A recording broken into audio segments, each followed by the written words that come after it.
l'Ancien Testament.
Au commencement.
Du calme, mes amis, laissez-le tranquille.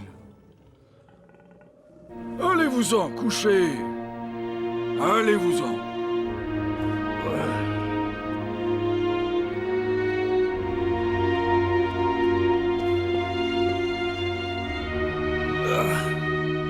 Que la paix soit avec toi, mon frère. Enfin, j'y suis arrivé. Nous t'avons vu venir au loin. Dis-moi, as-tu suivi la route tracée par les étoiles pour nous retrouver? Oui, j'ai attendu de longues années avant de l'apercevoir. Et puis, je l'ai suivi. Cela fait plusieurs mois que je suis à votre recherche. Viens, suis-moi, mon frère.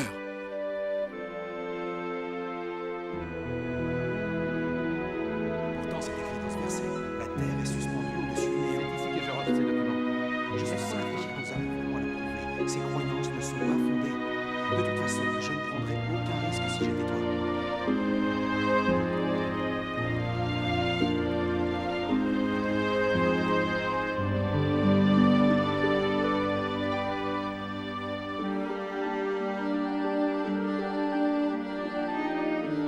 Ta couleur brune m'indique que tu viens de la tribu de Japheth. Pourquoi as-tu fait un si long voyage? J'ai traversé le désert parce que je suis à la recherche de la vérité. Qu'est-ce qui te fait croire que tu trouveras les réponses que tu cherches ici, parmi nous? Je veux connaître les secrets de toute la création. J'aimerais savoir comment la terre, les animaux, les étoiles et les humains sont apparus. Pourquoi as-tu besoin d'acquérir cette connaissance, mon frère? Quand j'étais enfant, je demandais souvent à mon père de m'expliquer comment nous étions arrivés sur Terre. Ce sont les dieux, me disait-il. Mais comment ont-ils fait, je lui disais. Si tu veux vraiment le savoir, il faudra que tu leur demandes toi-même. Et il souriait à mon grand-père, parce qu'il était persuadé que je ne ferais aucune recherche. Mais ça ne t'a pas arrêté et tu es allé interroger les dieux, n'est-ce pas? Oui, en effet, c'est ce que j'ai fait. Dès que j'ai été assez grand, je suis allé de temple en temple. J'ai traversé tout le pays en espérant enfin trouver des réponses. Mais ces dieux ne pouvaient pas me parler. C'étaient des dieux de pierre. Et une statue ne parle pas. J'ai fait une longue route pour venir jusqu'à toi, te demander le secret de l'origine de la vie. Je recherche la vérité depuis des années. S'il te plaît, réponds-moi. Ils sont tous restés muets, mais une pierre ne parle pas.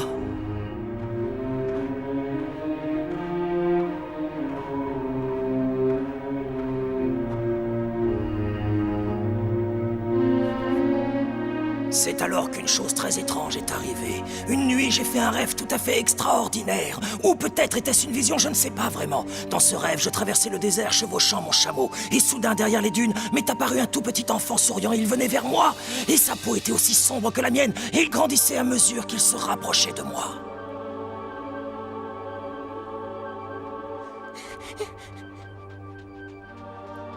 J'ai compris à ce moment-là qu'il devait s'agir d'une sorte de mirage.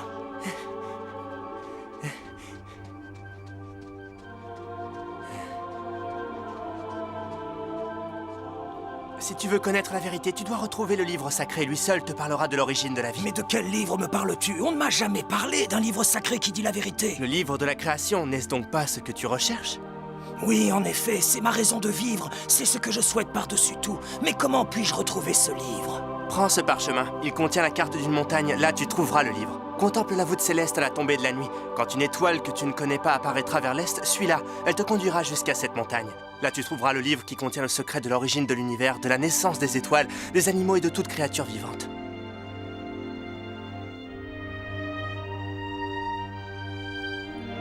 À mon réveil, j'ai trouvé le parchemin posé près de ma couche. Et sur lui était dessinée la montagne sur laquelle nous sommes. Tu peux le voir toi-même. Oh! Il n'y a aucun doute. Tu as bien reçu la visite d'un ange de Dieu. Un ange de Dieu? De quoi parles-tu? Qu'est-ce que tu veux dire, mon frère? Que c'est le Père éternel lui-même, le créateur du ciel, de la terre et de toutes choses dans l'univers.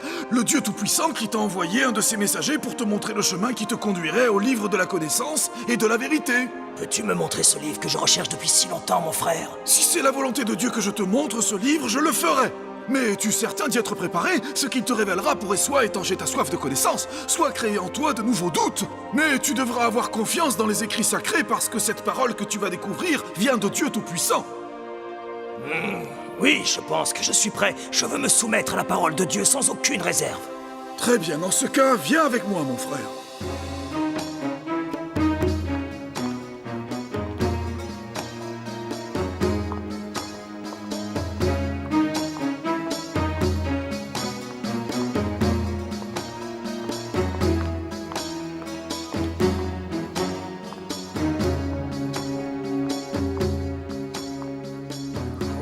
Je n'ai pas appris à lire dans cette langue. Que dois-je faire? Ne t'inquiète pas, mon ami, il n'y a pas de problème. Je peux t'aider et le lire pour toi.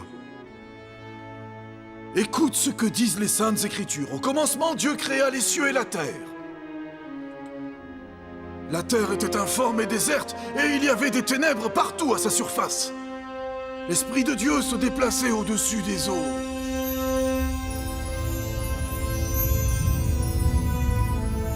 Et Dieu dit... Que la lumière soit. Et alors, la lumière fut. Après cela, Dieu vit que la lumière était bonne. Et Dieu sépara la lumière d'avec les ténèbres. Dieu appelait la lumière jour, et il appela les ténèbres nuit. Ainsi, il y eut un soir et il y eut un matin.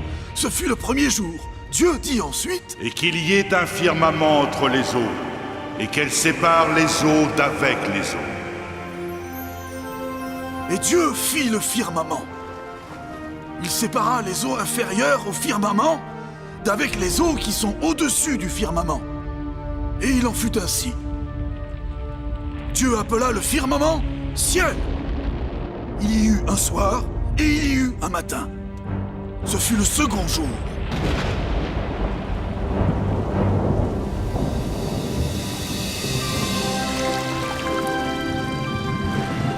Dieu dit Que les eaux qui sont au-dessous du ciel se rassemblent en un seul lieu, et que la terre ferme apparaisse.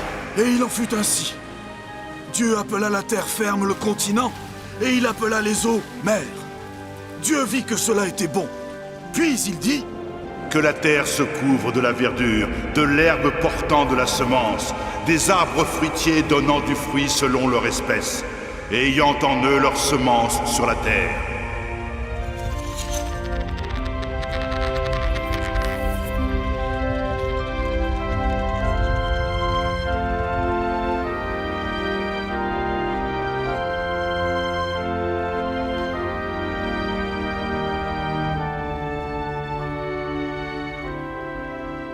Dieu vit que cela était bon.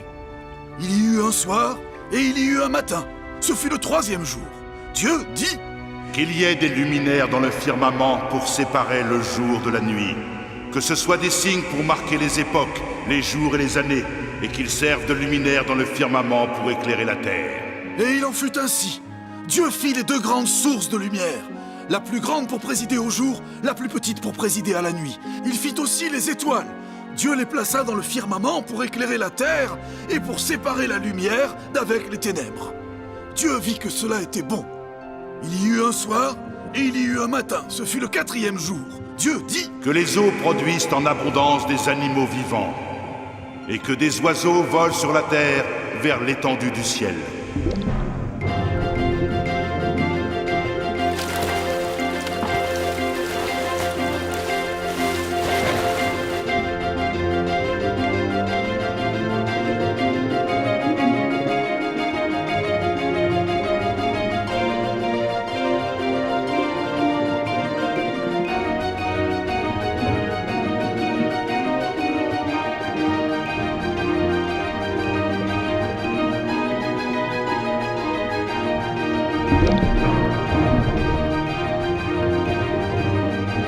Dieu se mit à créer les monstres marins et toute âme vivante qui se déplace. Il créa aussi toutes les espèces d'oiseaux. Dieu les bénit en disant « Soyez féconds, devenez nombreux et remplissez les eaux des mers et que les oiseaux deviennent nombreux sur la terre. »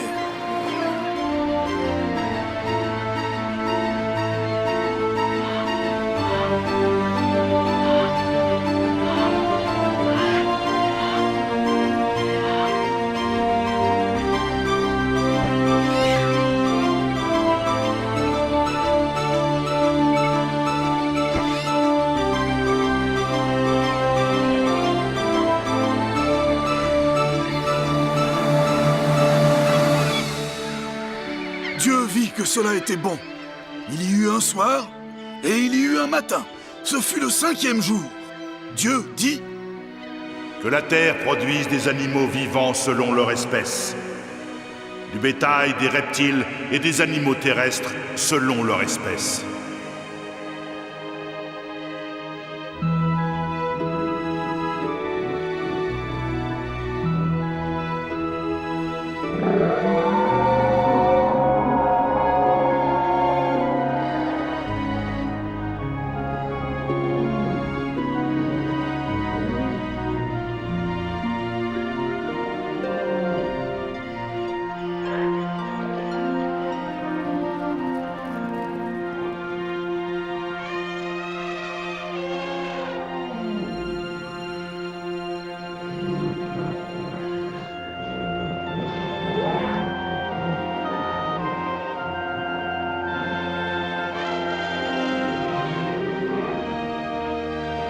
Et il en fut ainsi. Dieu fit les animaux de la terre selon leur espèce, le bétail selon son espèce, et tous les reptiles de la terre selon leur espèce. Dieu vit que cela était bon. L'Éternel Dieu forma l'homme de la poussière du sol. Il souffla dans ses narines un souffle de vie, et l'homme devint une âme vivante.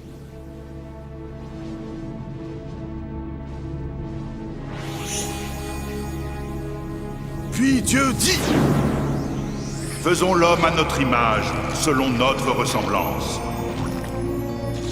Et qu'il tienne dans la soumission les poissons de la mer et les créatures volantes des cieux, et les animaux domestiques et toute la terre, et tout animal qui se meut sur la terre.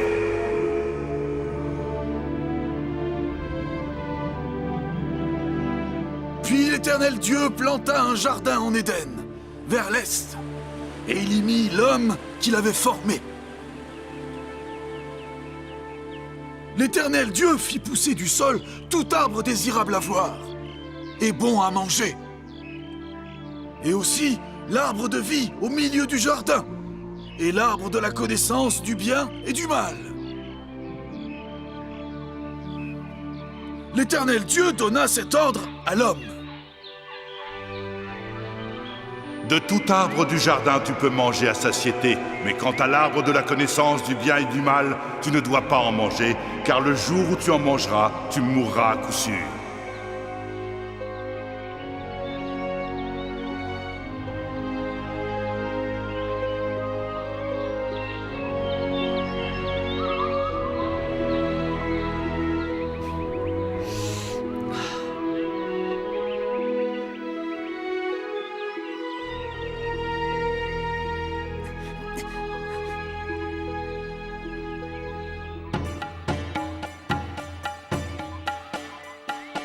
L'Éternel Dieu dit...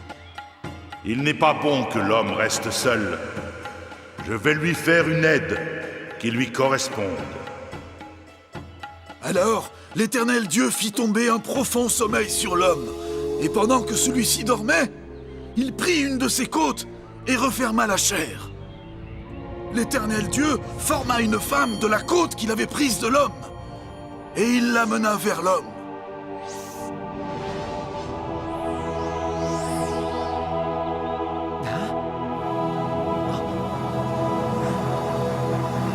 Voici cette fois celle qui est l'os de mes os et chair de ma chair. On l'appellera femme. C'est de l'homme qu'elle a été prise. C'est pourquoi l'homme quittera son père et sa mère et s'attachera à sa femme, et ils deviendront une seule chair. L'homme et la femme étaient nus, et ils n'en avaient point honte. Car Dieu créa l'homme à son image, et il le créa à l'image de Dieu. Il créa l'homme et la femme. Dieu les bénit, et il dit... Soyez féconds et devenez nombreux, remplissez la terre et soumettez-la, et tenez dans la soumission les poissons de la mer et les créatures volantes des cieux, et toute créature qui se meut sur la terre. Dieu vit tout ce qu'il avait fait, et il trouva que cela était bon.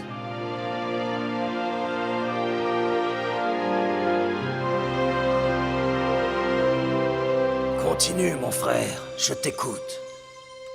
Il y eut un soir et il y eut un matin. Ce fut le 6e jour. À la fin de celui-ci, Dieu acheva son œuvre, et le 7e jour, il se reposa de tout ce qu'il venait de créer. Dieu bénit ce 7e jour et il le sanctifia, car enfin, il pouvait se reposer de toute sa création.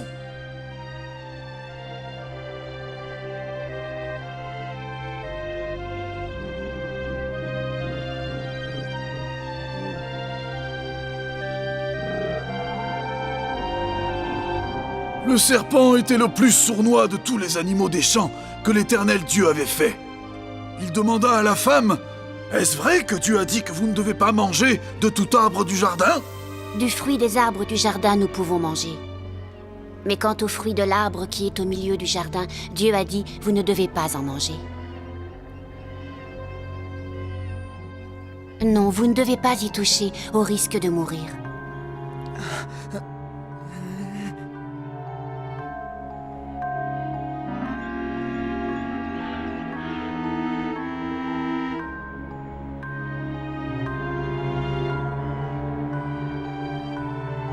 Alors le serpent dit à la femme, Vous ne mourrez pas du tout, car Dieu sait que le jour même où vous en mangerez, vos yeux s'ouvriront et que vous serez comme Dieu, connaissant le bien et le mal. Regarde comme ce fruit est délicieux. Aucun ne lui est comparable dans tout le jardin. Il te donnera la sagesse qui surpasse la connaissance. Tu serais stupide de ne pas en manger. La femme vit que le fruit était bon à manger et agréable à regarder, et qu'il pouvait donner l'intelligence. Elle prit le fruit et en mangea. Elle en donna aussi à son mari qui était auprès d'elle, et il en mangea. Tiens.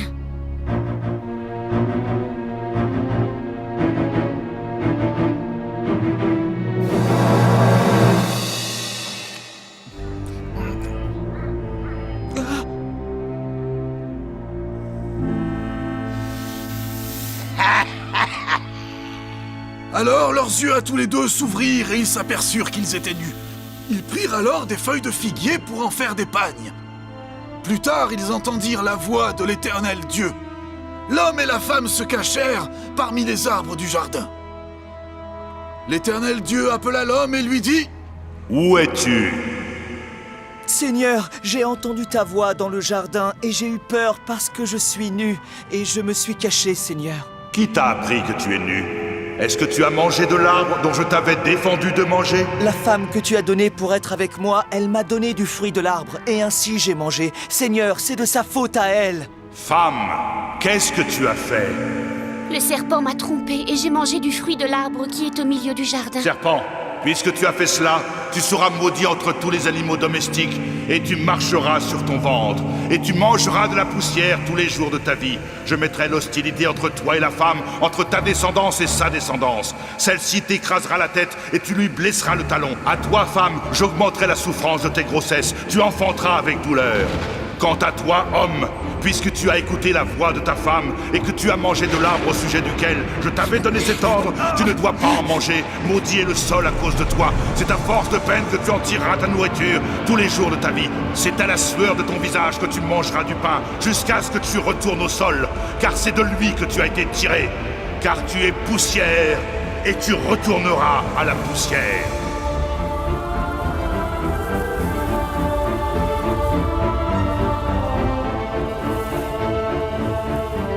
Adam donna à sa femme le nom d'Ève, car elle était la mère de tous les vivants.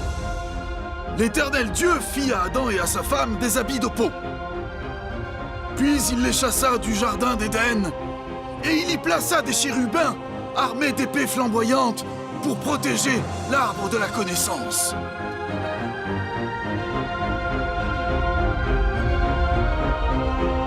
C'est ainsi qu'apparut la vie sur terre.